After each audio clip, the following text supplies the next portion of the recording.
Hop là, c'est parti pour un nouvel épisode. Aujourd'hui, embarqué avec moi à bord d'un kayak sur la Sarre.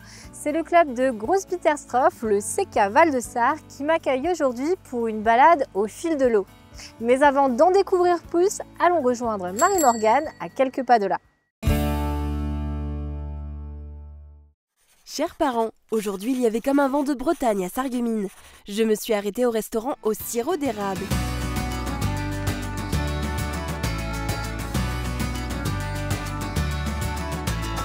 L'établissement est géré par Rachel Arendt et sa fille Mélanie. Après des études agricoles, Mélanie s'est tournée vers une autre passion, la cuisine, une passion qu'elle partage avec sa maman. Elles ont eu l'idée de créer une crêperie. C'est souvent une question qu'on a, mais non, on n'est pas breton. On n'a pas du tout cette origine-là, mais c'est vrai qu'on adore la nourriture. Voilà, j'ai une grand-mère qui cuisine, toute la famille est là-dedans, on adore ça, les repas, etc. Donc c'était aussi important pour nous d'avoir ça et de créer ça aujourd'hui. On a de la chance d'avoir des super clients et d'une ambiance assez conviviale en fait, et du coup c'est sympa. Rachel et Mélanie se sont formées à Rennes dans une école de maître crêpier en 2018, l'année d'ouverture de leur établissement. En plus des galettes et des crêpes, la carte s'est de plus en plus étoffée au fil des ans. On s'inspire beaucoup de ce que les autres pays font, et notamment les États-Unis qui ont toujours une longueur d'avance sur nous par rapport à certaines choses, et dans le domaine de la cuisine aussi. On a des concepts qui sortent de l'ordinaire, mais d'un côté ce sont des choses quand même relativement simples que tout le monde peut aimer, et on essaye toujours de faire en sorte que le client y trouve son compte, tout simplement. Et aujourd'hui, la famille Arendt s'est agrandie puisqu'elle gère également le Bubble Shop à Sarreguemines avec un service de traiteur. Au total, 7 personnes travaillent sur les 2 points de restauration.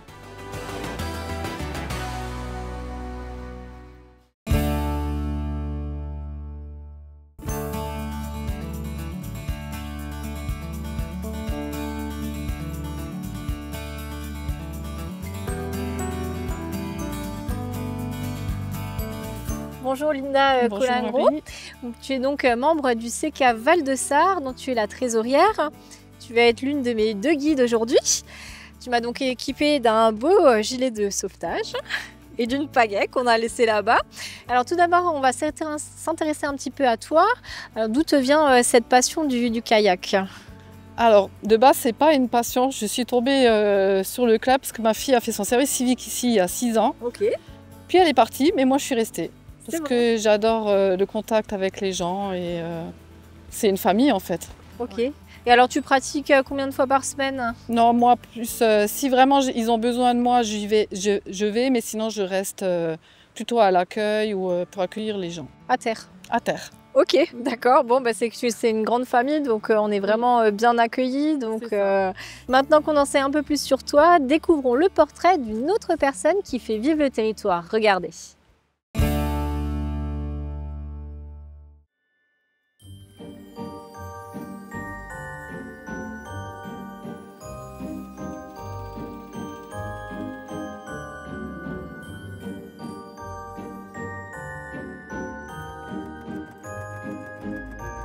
Je m'appelle Aurélie, alias Lily la Cousette.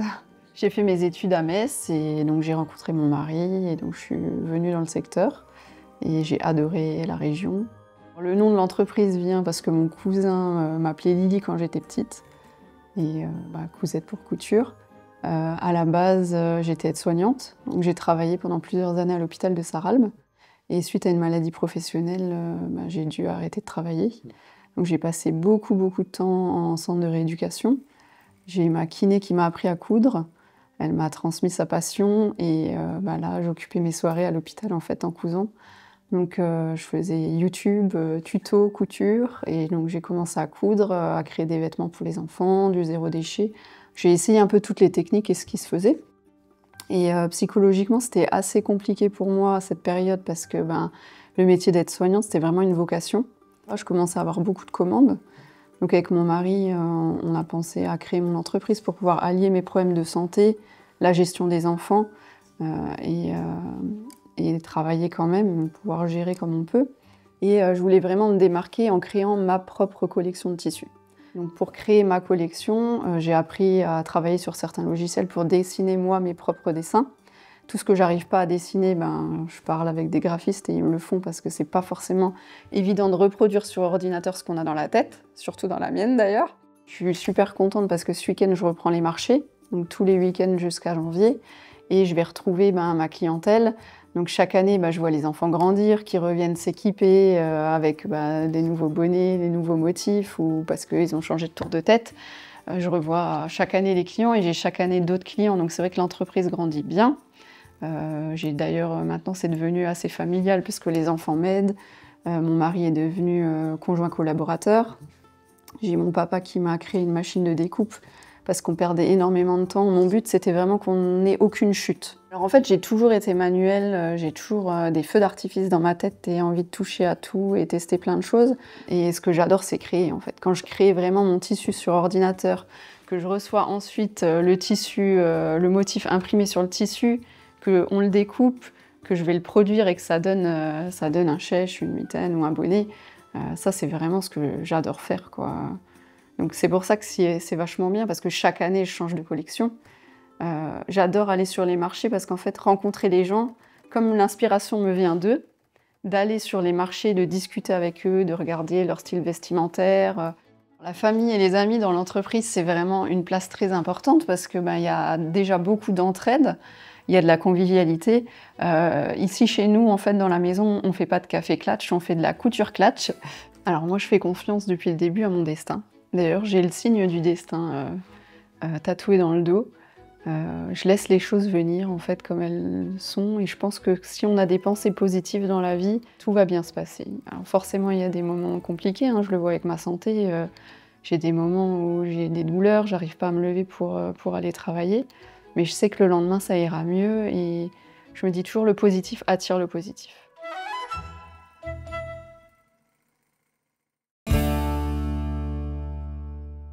Alors on s'est un petit peu intéressé à toi, maintenant on va s'intéresser au club. Alors quand a-t-il été créé? En 2005.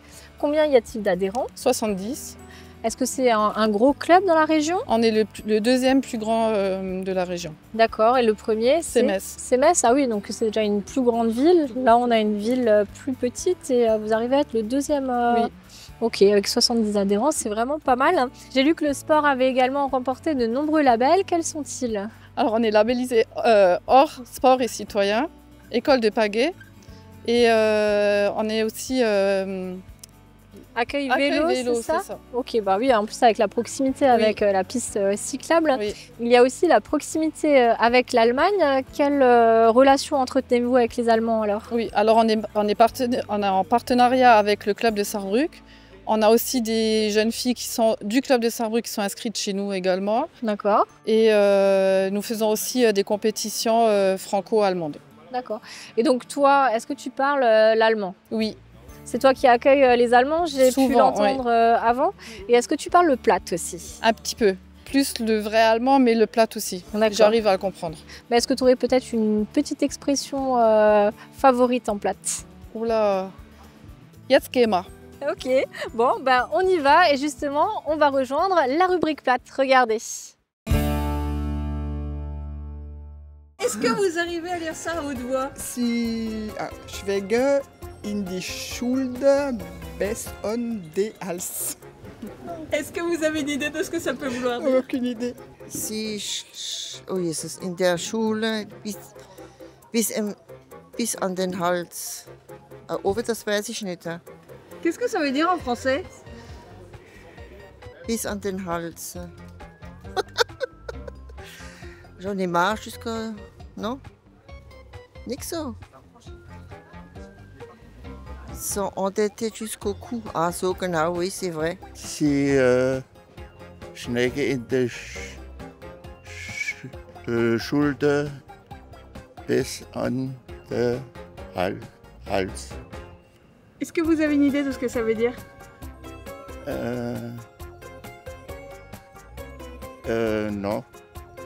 In der Schulter. Ah, on est dans la dèche jusqu'au cou, non? Sie stecken in die Schulter bis an den Hals. Est-ce que vous avez une idée de ce que ça peut vouloir dire? Oui, on est dans les têtes jusqu'au cou. Bravo! Oui.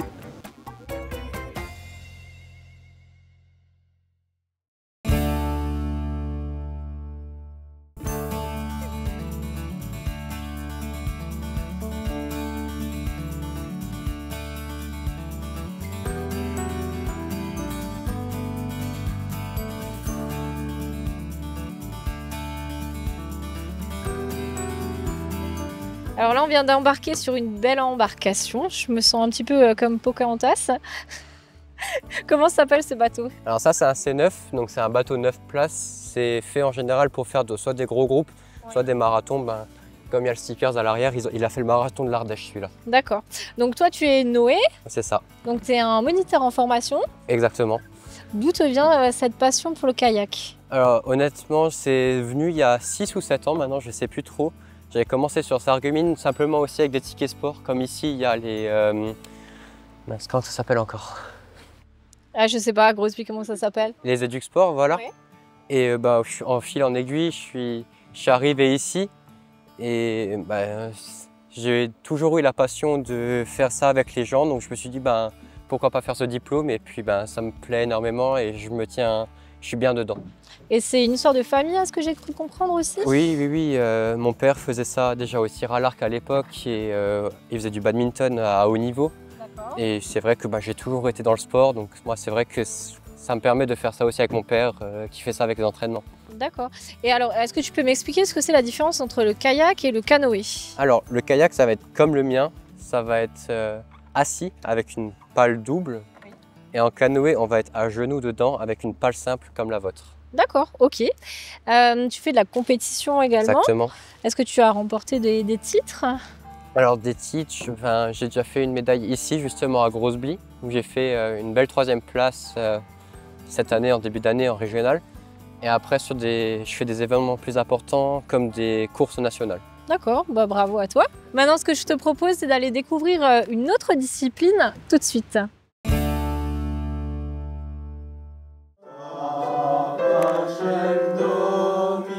La chorale du parc a été la première fois mise en place en 1989 avec l'ancienne présidente Marthe Schwartz qui a créé la chorale hospitalière. C'est pour ça que ça s'appelait la chorale de l'hôpital du parc. À l'époque, l'ensemble vocal était uniquement composé de membres du personnel hospitalier. Aujourd'hui, la chorale est ouverte à tous, chante côte à côte des personnes de tous horizons, actifs ou retraités. Le plus jeune a 34 ans, il s'agit du chef de chœur, le plus âgé 90 ans.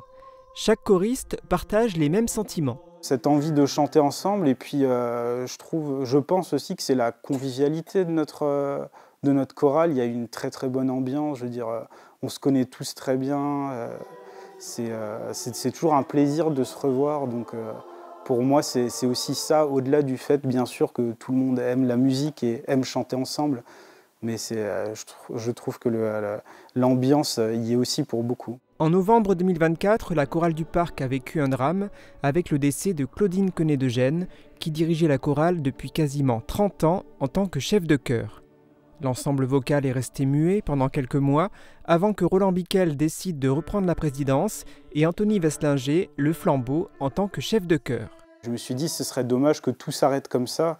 Et je me suis proposé en tant que chef de chœur en me disant on verra bien si ça plaît aux choristes. Visiblement oui, car ils sont tous revenus au sein de l'ensemble vocal. L'année musicale de la chorale du parc commence en septembre et elle se termine le 21 juin lors de la fête de la musique. Pour les choristes, la date la plus importante sera le 23 novembre, le jour où ils donneront leur concert annuel avec l'orchestre d'harmonie allemand Saarwind Orchestra à l'église Saint-Nicolas de Sarreguemines. On va préparer un programme un peu éclectique avec de la musique classique, de la musique de film, de la musique de jeux vidéo aussi, de la musique sacrée mais un peu plus vivant, une gospel mass par exemple. Puis des morceaux, des pièces aussi également où on chantera nous la chorale seule. Et le Saarwind, lui, jouera aussi d'autres pièces où l'orchestre jouera seul. La chorale du parc n'est pas un groupe fermé, elle accueille volontiers toutes les personnes qui aiment chanter. Les choristes se réunissent une fois par semaine à la maison de quartier rive droite de Sarreguemines, le jeudi de 19h à 21h30, 22h. L'adhésion est de 30 € l'année.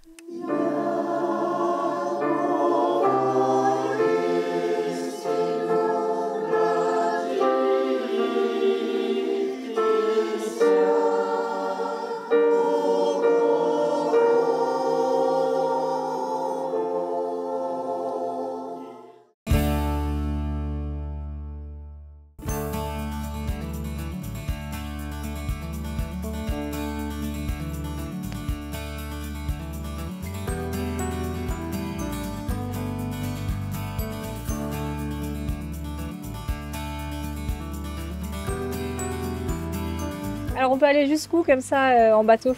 Alors on est obligé de rester entre les deux écluses, c'est-à-dire l'écluse où il y a le restaurant de l'écluse. D'accord. Et donc direction Saarbrücken. Voilà. Et après direction Sarreguemines jusqu'à l'écluse de Werfelda. D'accord. Ok. Et quels sont tes points préférés du secteur à toi? Alors 2 points. Un, j'aime bien l'autre côté du canal, c'est-à-dire où il y a la digue.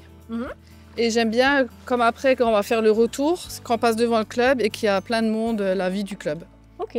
Est-ce qu'il y a des coins sympas pour faire des petits pique-niques ou des barbecues? Alors, pique-nique, on ne peut pas trop se poser au bord des berges en faisant du kayak. D'accord, parce qu'on ne peut pas accrocher son bateau par exemple? Non, c'est compliqué. C'est compliqué. Et après, on peut quand même peut-être débarquer chez nous au club et aller à l'espace de jeu faire un pique-nique. Ah bah oui, à l'heure de jeu, tout simplement. On va faire un barbecue aussi. Exactement. Et justement, on va aller voir ce qu'on nous prépare dans les cuisines de Mosaïque. Regardez. Bonjour, je m'appelle Steve, je suis avec mon fils Romain aujourd'hui. On va vous préparer une recette, donc c'est une truite sur son lit d'épinards. Accompagné de pommes de terre, tomates et les truites fraîchement pêchées localement à Gros-Rederchin. Pour cette recette, nous avons besoin de 2 truites, du persil, du thym, 3 citrons, 2 tomates, des épinards, de la crème fraîche, environ 25 centilitres, 2 cuillères à café de fumée de poisson, 6 pommes de terre environ, quelques champignons, des oignons, de l'ail, un peu d'huile qu'on mettra tout à l'heure sur notre poisson, 25 centilitres de vin blanc, de l'eau pour mélanger donc 5 centilitres avec notre fumée de poisson tout à l'heure, et une courgette.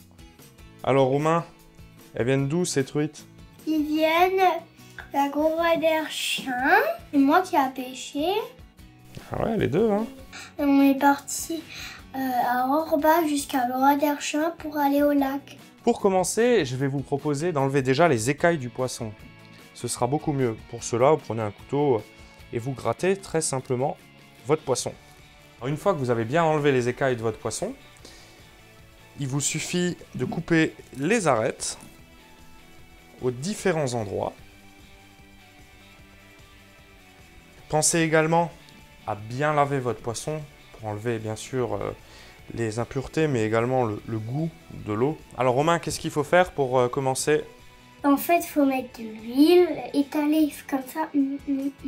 Ouais, bah vas-y, je te laisse faire. Voilà, comme un peintre. On va couper maintenant le persil. L'idée, c'est d'en faire des petits morceaux. Ensuite, on va couper en lamelles nos citrons pour pouvoir les étaler tout à l'heure, vous verrez, autour de notre poisson. Ensuite, on continue avec les tomates. Ouais, en lamelles aussi.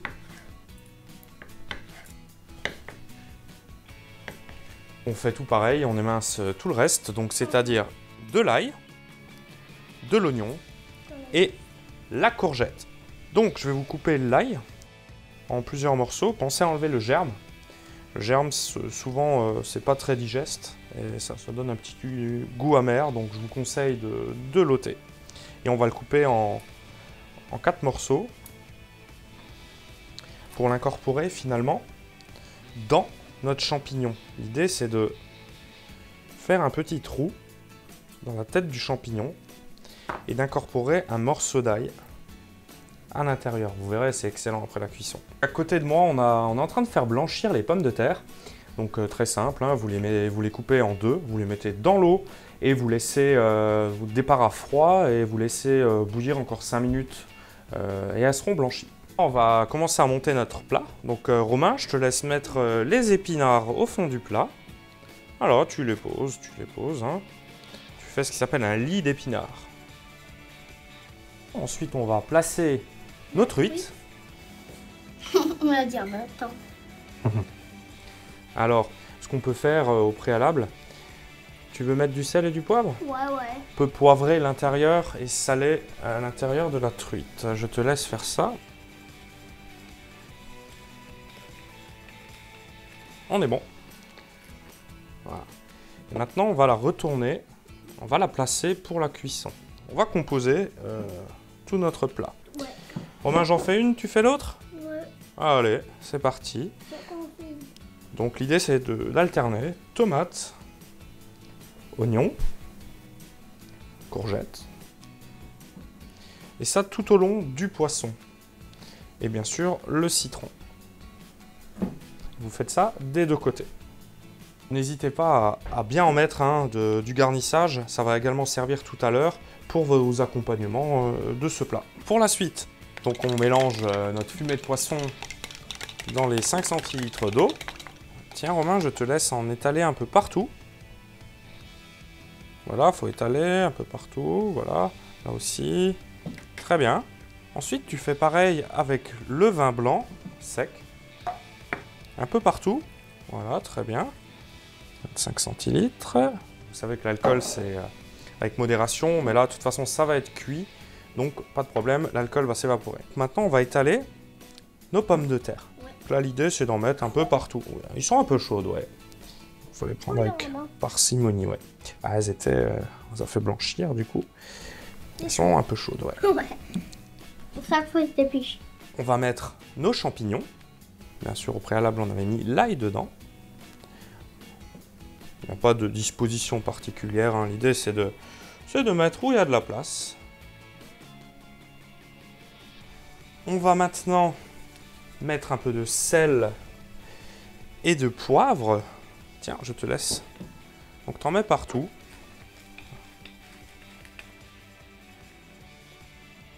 Et on va mettre un tout petit peu d'huile. Ensemble, globalement, l'huile d'olive, bien sûr, toujours. Si possible, première pression à froid, petit détail, mais ça change toujours. Et on finit par le thym qu'on va répandre un peu partout. Prenez des branches fraîches. Et on finit par le persil. Au préalable, bien sûr, vous avez préchauffé votre four à donc 220 degrés de chaleur tournante et comptez en fonction du poisson, bien sûr, de sa taille, entre 15 et maximum 20 minutes. Nous allons réduire notre jus de cuisson.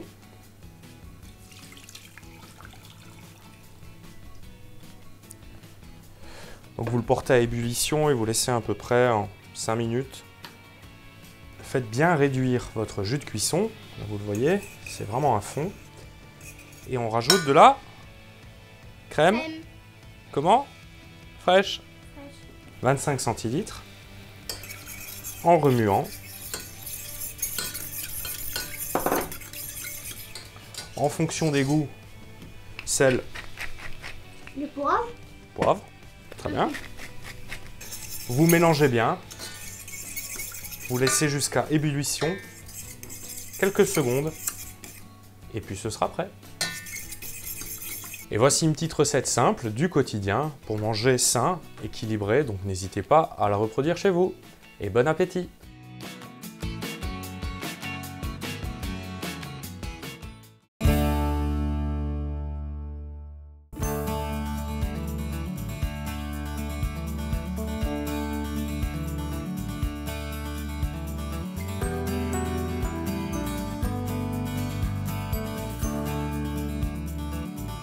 Alors, est-ce qu'on peut juste faire des balades sans forcément être inscrite au club?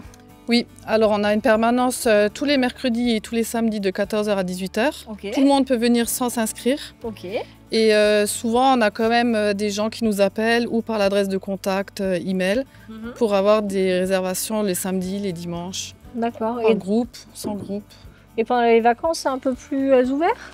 Oui, les bénévoles, ils viennent quand ils ont le temps pour ouvrir la porte. Et combien vous demandez pour une séance? Alors, une séance sans encadrement, c'est 10 € la demi-journée. D'accord. Donc de 14h à 18h. Par personne ou par personne? Par personne, ok. Et si avec encadrement comme Noé par exemple, on demande 12 € par personne. Par personne.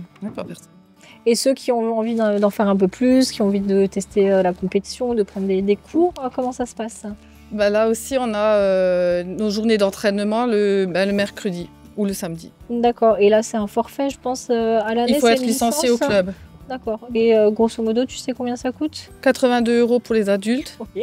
Bah, c'est vrai que tu es la trésorière en plus, hein, donc c'est très précis. Et 74 pour les enfants. Ok. Et quel conseil tu donnerais à quelqu'un qui hésite à faire une petite balade en canoë? Bah, c'est bien de découvrir le monde de ce sport-là qui fait un peu bouger toutes les parties musculaires du corps aussi.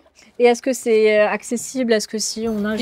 Il faut savoir nager. C'est à partir de 6 ans, en général, les enfants ils savent nager. Oui. Et donc c'est accessible à partir de 6 ans. Ok. Et pour les personnes un peu plus âgées qui n'oseraient pas, on peut le faire à tous les âges? Oui, on peut le faire à tous les âges. Nous, on les aide à embarquer, il n'y a aucun souci là-dessus. D'accord, ok.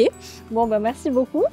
Avant de rejoindre la terre ferme, je te propose par contre d'aller faire un petit tour dans notre rubrique sur les traces de l'histoire. Regardez.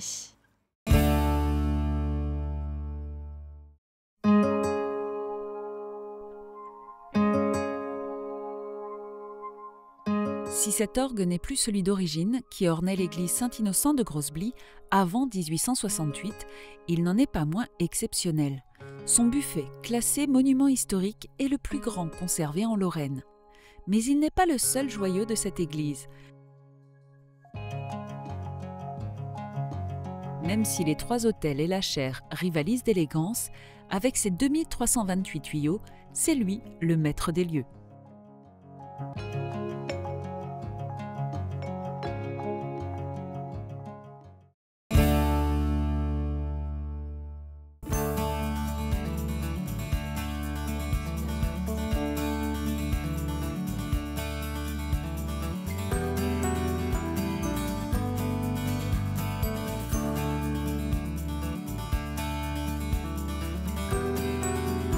Bon, bah ça s'est plutôt bien passé.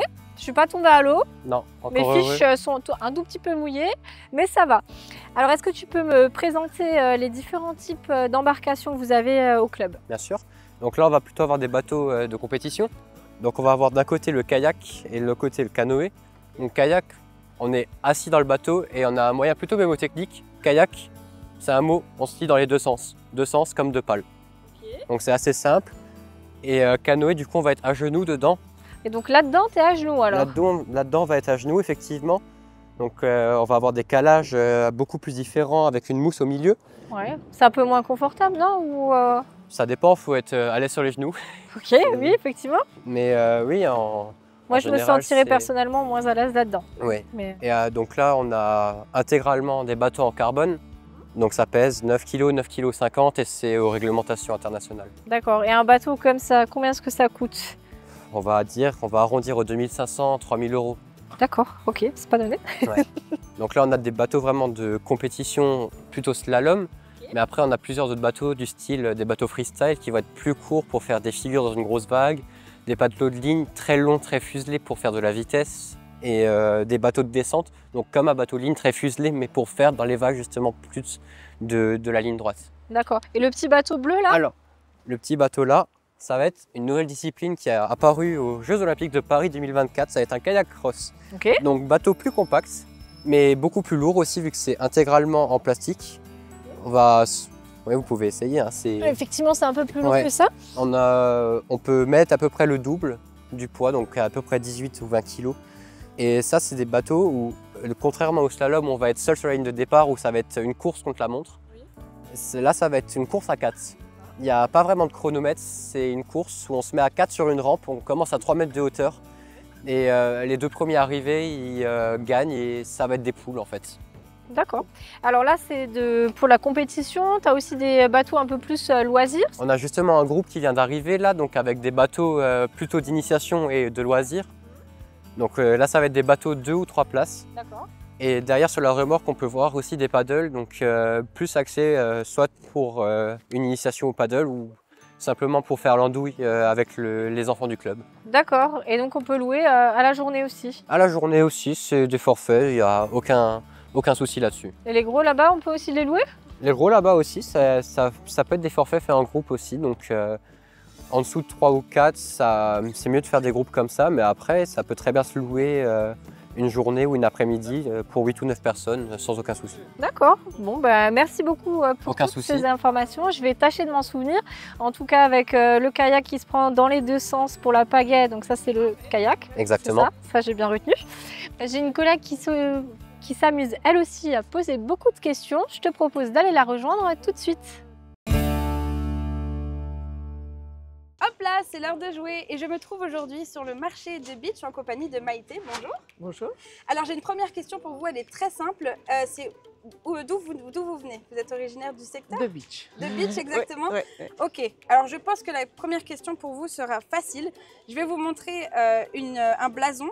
Et je vais vous demander de quelle commune vient ce blason et qui a pour devise aussi « Je mords derrière comme devant ». Ah ben vous l'avez dit, hein, c'est le serpent de Beach. C'est la citadelle et le fort et la ville entre les deux. C'est ça, super. Ben, vous connaissez bien votre ville.